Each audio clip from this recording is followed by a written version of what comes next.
Admiral Kara Lynn stood at the viewport of the Earth Defense Force flagship Resilience, watching the distant stars with practiced patience. The holographic display before her showed thousands of tiny red dots, Nexari probe satellites that had been monitoring Earth for decades. Now, after years of preparation, it was time to reveal humanity's hand. All defense grid stations report ready, Admiral. Commander Chen announced from his station. Quantum dampening fields are at full strength. The Nexari won't detect our tech signatures until we want them to. Kara nodded, her silver-streaked black hair catching the soft blue light of the bridge displays. 20 years ago, when humans first detected the Nexari probes, the nations of Earth had made an unprecedented decision. Instead of announcing their discovery, they would prepare in secret. The Nexari Empire had conquered dozens of civilizations using the same strategy. Observe developing species through hidden probes, wait until they achieve basic spaceflight, then arrive with overwhelming force to demand submission. But humanity had turned their arrogance into a weakness. Multiple quantum signatures detected. Lieutenant Rodriguez reported. Large fleet emerging from hyperspace at the edge of the solar system. Configuration matches known Nexari warships. Right on schedule, Kara mused. The Nexari were nothing if not predictable. Begin Phase 1. Let's show them what they've really been watching all these years. Throughout the solar system, thousands of quantum generators activated simultaneously. The carefully maintained illusion of a primitive civilization melted away as humanity's true technological achievements revealed themselves. Massive defense platforms emerged from their camouflaged positions in Earth orbit.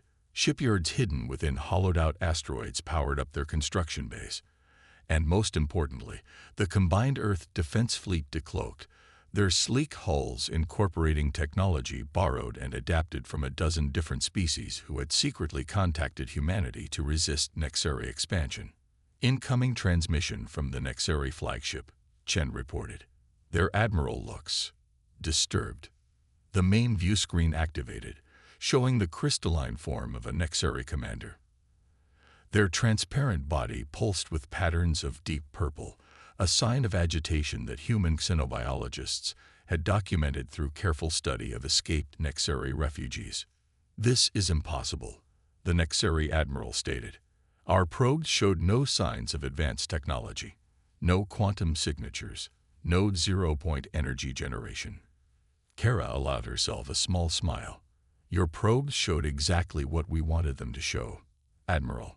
For decades, you've watched a carefully crafted performance while humanity prepared for this moment.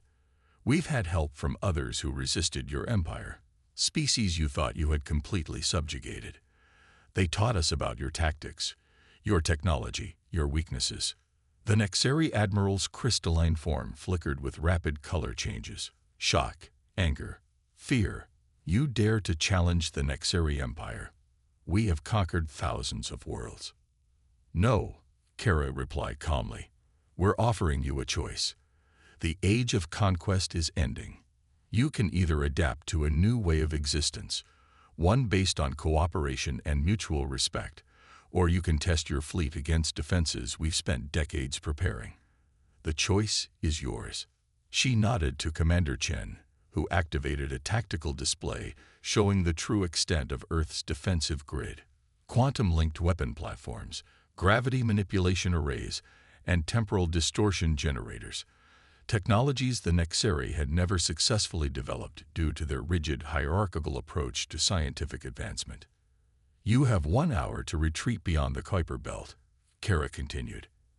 After that, any Nexari ships remaining in our solar system will be considered hostile. We recommend using this time to reconsider your empire's approach to interstellar relations. The Nexari admiral's color patterns shifted to deep red. The empire does not retreat. We do not negotiate with. This isn't a negotiation, Kara interrupted. This is a courtesy notice. Your empire's policy of conquest worked because you chose your targets carefully isolated species you could overwhelm individually. But humanity is not alone. We have friends. We have knowledge you don't.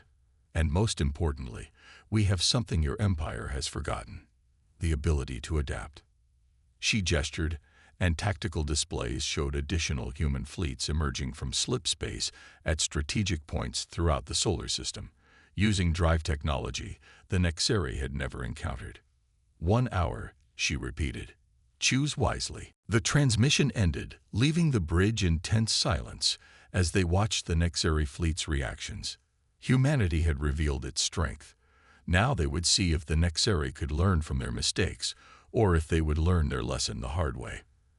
The next 60 minutes would determine whether this first contact ended in peace or conflict. Either way, the galaxy was about to change forever. The Nexeri fleet remained motionless at the edge of the solar system as the countdown approached its final minutes. On the bridge of the Resilience, Admiral Lin watched the tactical display with growing tension. The Nexeri weren't retreating, but they weren't advancing either. 30 seconds remaining, Commander Chen announced. The bridge crew maintained their stations with professional calm, though Kara could sense their underlying anxiety. Humanity had prepared for this moment for decades, but theory and practice were very different things. A new signal caught Lieutenant Rodriguez's attention. Admiral, we're detecting quantum communications from the Nexeri fleet. Multiple transmissions to different sectors of their empire. They're asking for reinforcements, Chen suggested, but Kara shook her head. No, they're receiving information they never expected to get. She turned to her communications officer. Signal the Arcturian contingent. It's time for Phase 2. The main view screen flickered to life again, but this time it showed not just the Nexeri Admiral. The screen split into multiple sections, each showing representatives of different species the Nexeri had conquered over the centuries. Their appearances varied wildly: crystalline forms like the Nexeri, energy beings contained in specialized fields, organisms that seemed to shift between gaseous and solid states. What is the meaning of this? The Nexeri Admiral demanded, their color patterns showing confusion and growing fear. An Arcturian representative, their energy form pulsing with determined purpose, spoke first. For too long, the Nexeri Empire has maintained control through isolation. You kept your subject species separated, preventing us from sharing knowledge or forming alliances. But humanity offered us something you never did: partnership. Impossible. The Nexeri Admiral's crystalline form vibrated with agitation. Our containment protocols are perfect. Our subject species cannot communicate.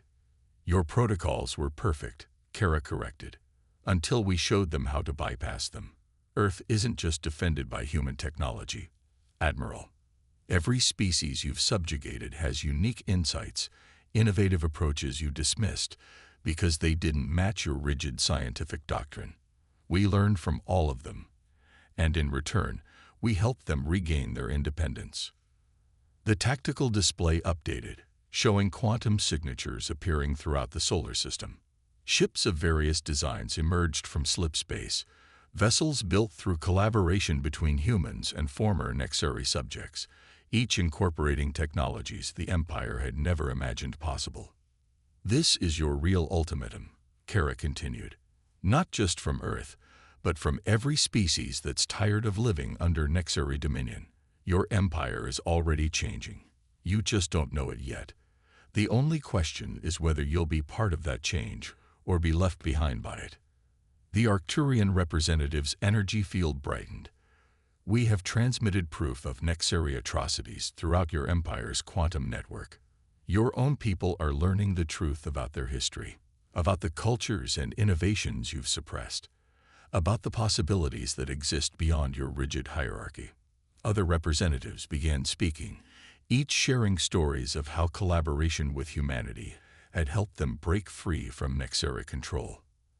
How human adaptability and creativity had shown them new ways to use their own unique abilities.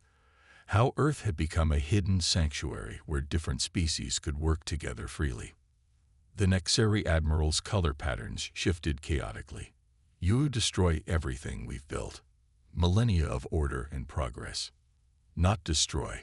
Kara interrupted. Transform. Your empire's greatest weakness isn't your technology or your military doctrine.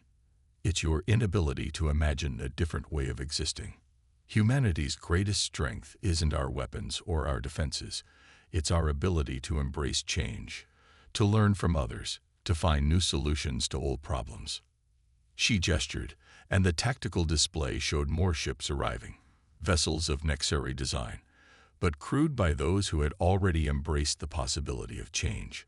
Parts of your empire have already chosen to join us, Kara explained. Scientists who wanted to explore new ideas, administrators who saw the value in cooperation, military officers who grew tired of endless conquest. They're helping us demonstrate a better way. The Nexari Admiral's crystalline form had gone almost completely transparent, a sign of deep shock in their species. The High Council will never accept this. They will send the entire Imperial fleet. The High Council is already facing protests and demonstrations across your core worlds. The Arcturian representative interjected. Your own people are demanding answers. Change is coming to the Nexari Empire. Admiral, the only choice you have now is whether to be part of that change or to stand in its way. As if to emphasize the point, more ships appeared throughout the solar system, vessels of every design and origin, all working together in perfect coordination. The combined fleet dwarfed the Nexari force, but more importantly, it demonstrated something the Empire had never achieved: true cooperation between different species, each contributing their unique strengths to a greater whole. The Admiral's color patterns finally stabilized into a deep blue, a sign of acceptance in Nexari biology. Perhaps it is time for the Empire to learn new ways. Kara allowed herself a small smile. The real work was just beginning, but the first crucial step had been taken. The galaxy was changing, and humanity would help guide that change, not through conquest or dominion, but through cooperation and shared growth. Welcome, she said, to the future. The peace lasted exactly 6 hours. Admiral Lin was reviewing integration protocols with her alien allies when the attack came. Not from the fleet they'd been negotiating with, but from a massive Nexari battle group that had been hiding in the shadows of the Oort cloud, using experimental stealth technology. Multiple quantum signatures. Lieutenant Rodriguez's voice cut through the sudden chaos on the bridge. They're using some kind of masked drive system. Our early warning network didn't detect them until they were almost on top of us. Kara's expression remained calm even as she processed the tactical data. The Nexari High Command had anticipated their initial response and prepared a counterstrike. It was exactly the kind of rigid, hierarchical thinking she'd expected from them. It was also exactly what they'd prepared for. Initiate defense pattern Echo, she ordered, and signal the Helios array. It's time to show them why humanity stopped relying on traditional warfare years ago. The massive Nexari fleet emerged from quantum space like a tidal wave of crystalline death. Their ships, geometric perfection of crystal and energy, filled the void with weapons fire, but their targets weren't there anymore. Throughout the solar system, human and allied ships seemed to flicker and fade, quantum probability drives shifting them between multiple possible positions faster than the Nexari targeting systems could track. It was technology developed by combining human theoretical physics with Arcturian energy manipulation and Jinra phase-shifting techniques, something the Nexari had never conceived of because they'd never allowed their subject species to collaborate. They're targeting the defense platforms, Commander Chen reported. Standard Nexari doctrine. Eliminate fixed defenses first. Kara nodded. Let them. Activate the Helios array. Throughout the solar system, what the Nexari had assumed were simple defense platforms began to change. The platforms split apart, revealing complex arrays of quantum-linked satellites. Solar energy collected over decades, channeled through pathways designed by human engineers working with energy-being scientists. The result was something entirely new. The space between the Nexari ships began to warp and twist. Their perfectly coordinated formation broke apart as localized space-time distortions played havoc with their navigation systems. Ships that had been flying in precise geometric patterns suddenly found themselves flying through probability fields where the laws of physics themselves became uncertain. "The Nexari fleet is in disarray," Rodriguez reported. "Their quantum crystal hull structures aren't designed to handle these kinds of spatial distortions. They're having to power down their main weapons to maintain structural integrity." "Now they understand," said a resonant voice. On the bridge of the Resilience, the holographic form of K-Vin appeared, one of the Xinra scientists who had helped develop the probability drive technology. Their gaseous form swirled with patterns that humans had learned to recognize as satisfaction. The Nexari built their empire on the assumption that technological advancement follows a fixed path. They never considered that different species working together might discover entirely new paths. The Nexari battle group's formation had completely collapsed. Their ships, designed for combat in normal spacetime, were struggling to cope with an environment where multiple quantum possibilities existed simultaneously. It was like trying to fight in a realm where reality itself refused to follow their carefully calculated plans. "Admiral," Rodriguez called out, "we're receiving transmissions from multiple Nexari vessels. They're surrendering." Kara allowed herself a small smile. "Of course they are. Their entire military doctrine is based on overwhelming force and perfect coordination. Take those away, show them something their strategic algorithms can't process, and their response protocols break down." She turned to K-Vin's holographic form. "Your people predicted this exact reaction." The Xinra scientists' gaseous form rippled with agreement. The Nexari cannot adapt quickly to unexpected situations. It is why they fear species like humanity. You thrive on uncertainty, find ways to turn chaos into advantage. We understood this, but could never exploit it until you showed us how. On the tactical display, more Nexari ships were powering down their weapons. Their initial strike had failed, and their strategic doctrine had no protocols for this situation. They couldn't retreat. Their quantum drives wouldn't function properly in the distorted space. They couldn't fight effectively. Their weapons couldn't lock onto targets that existed in multiple quantum states simultaneously. They could only surrender. "Send to all Nexari vessels," Kara commanded. "We accept your surrender. Power down your main drives and prepare for boarding. Your crews will be treated with respect, and you'll be given a chance to understand what we're really offering." As the human and allied ships moved to secure the defeated Nexari fleet, Kara reflected on the irony of the situation. The Nexari had spent millennia perfecting their military technology, refining their tactics, ensuring their dominance through superior force.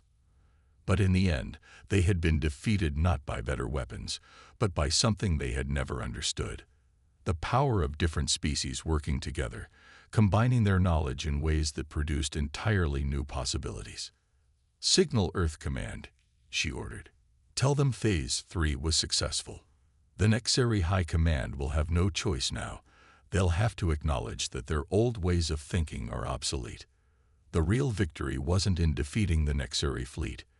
It was in showing them, and the galaxy, that there was a better way forward, not through conquest or dominion, but through cooperation, adaptation, and the willingness to embrace new ideas.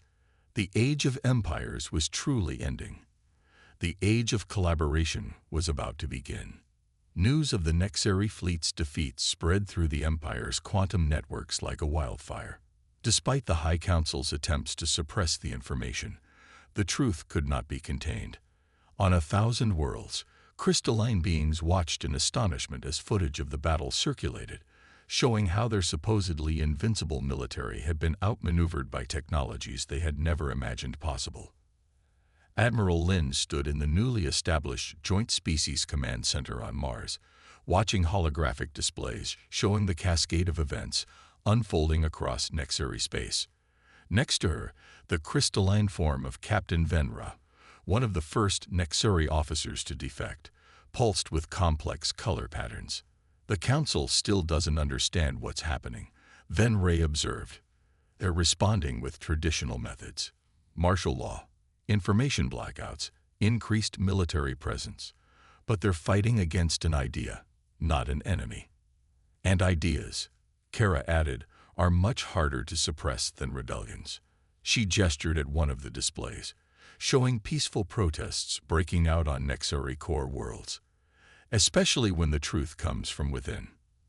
The revolution they had sparked wasn't fought with weapons, but with information. Decades of careful preparation hadn't just given humanity military advantages. It had created a vast network of allies throughout Nexari space. Scientists who had hidden their unauthorized research, administrators who had quietly questioned the Empire's methods, military officers who had seen the flaws in their society's rigid structure. Report from the Centauri sector, Commander Chen announced from his station. 3 more Nexari battle groups have declared independence from the High Council. They're requesting assistance in protecting civilian populations from loyalist forces. Kara nodded. Deploy the joint task forces we prepared. Remember, minimal force, maximum visibility. We want everyone to see that there's a better way than violence. The tactical display updated, showing human ships moving in concert with vessels crewed by former Nexari subjects and defectors. They demonstrated their new technologies not through destruction, but through protection. Probability fields shielding civilian stations, quantum barriers protecting peaceful protesters, temporal bubbles isolating aggressive loyalist forces until they could be reasoned with. A High Council has issued another ultimatum, Rodriguez reported. They're threatening to use their planet-killer weapons against any worlds that support the rebellion. No, Venra's crystalline form flashed with certainty. They won't, because we made sure every crew member on those weapons platforms has seen the truth about what cooperation with other species can achieve. The Council is issuing orders that no one will obey. This was humanity's true victory, not defeating the Nexari through force, but showing them a better path. The rigid hierarchy that had maintained the Empire for millennia was dissolving not under external attack, but through internal transformation. New transmission, Rodriguez announced. The Science Council on Nexari Prime is formally requesting contact with our research teams. They're admitting that their isolation from other species has stagnated their technological development. They want to learn. Kara smiled. This was the moment they had truly been working toward. Put them through to the Joint Research Division. Let them see what's possible when different species work together as equals. The displays showed more changes rippling through Nexari space. Military vessels stood down as their crews chose cooperation over conflict. Research stations that had been working on weapons of war transformed into centers of collaborative study. The crystalline beings who had valued rigid order above all else were learning to embrace chaos, uncertainty, and the possibilities they brought. Incoming priority message, Chen reported, his voice carrying unusual emotion. The Nexari High Council. They're requesting unconditional peace talks, not just with Earth, but with representatives from all species. The command center fell silent. This was more than a military victory or a political revolution. It was the end of an era, not through destruction, but through evolution. They finally understand, Venray observed, their crystalline form glowing with complex patterns of hope and anticipation. The universe is too vast, too diverse for any one species to have all the answers. It's only by working together, by combining our different perspectives and abilities, that we can reach our true potential. Kara looked at the displays showing change spreading across the galaxy. Humanity hadn't just resisted an empire.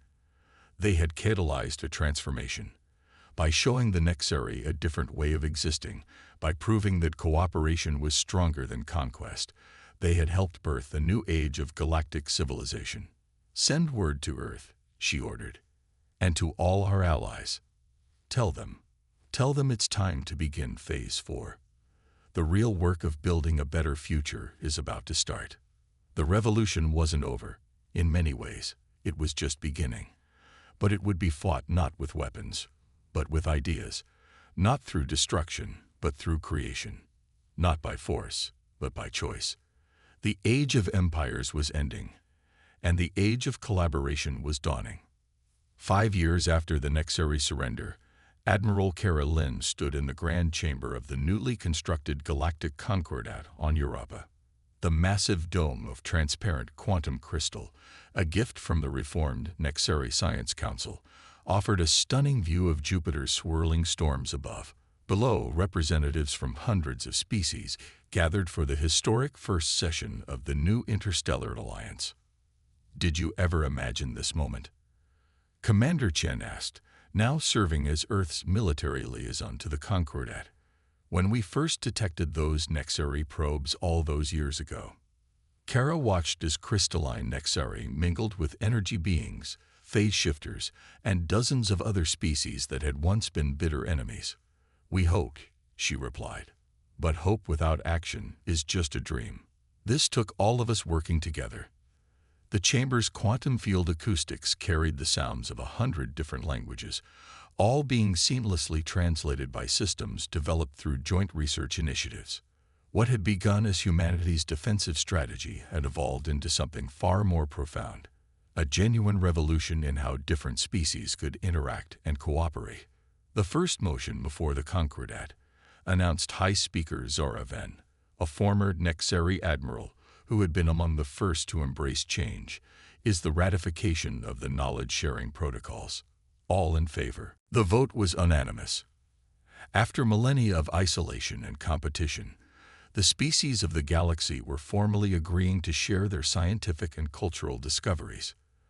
The protocols, carefully designed to protect unique cultural heritage while encouraging innovation, would transform how civilization itself advanced. "Remarkable," observed Kevin, their gaseous form swirling with complex patterns of satisfaction. The Xinra scientist had become one of the leading advocates for cross-species collaboration. The Nexari spent thousands of years trying to force the galaxy into order through dominion. Humanity showed us all a better way in less than a century. "Not better," Kara corrected gently. "Different. That's what we've all learned. There isn't one right way to advance, to exist, to thrive. It's our differences that make us stronger when we work together." The evidence was all around them. The chamber itself was a testament to collaborative engineering. Nexari crystal technology combined with human architectural principles, powered by Arcturian energy systems, and protected by Xinra phase fields. What any one species might have taken centuries to develop had been achieved in years through cooperation. "Next motion," Zora Ven announced, their crystalline form glowing with formal patterns. "The establishment of the Joint Exploration Initiative, the proposal to send mixed-species crews to explore the unknown regions of space, combining our unique abilities and perspectives." Kara smiled as another unanimous vote was recorded. The same drive that had once pushed species to compete and conquer was being redirected toward mutual discovery and advancement. Humanity's adaptability and innovation, combined with the specialized knowledge of 100 alien cultures, would push the boundaries of what was possible. "We're receiving the first transmissions from the deep space research stations," Chen reported quietly. "The combined teams are already making breakthroughs in understanding dark matter, quantum mechanics, and fundamental forces we never knew existed. Things no one species could have discovered alone." This was the true victory, not the defeat of an empire, but the birth of something entirely new. A civilization where strength came not from dominion over others, but from working together, where advancement wasn't measured by military might, but by how much they could achieve through collaboration. Final motion of the day, Zora Ven announced. The proposal to establish the Concordat Academy of Sciences on Earth, recognizing humanity's role in showing us a new way forward. The facility will be open to students and researchers from all member species. As the votes were tallied, Kara reflected on the journey that had brought them here.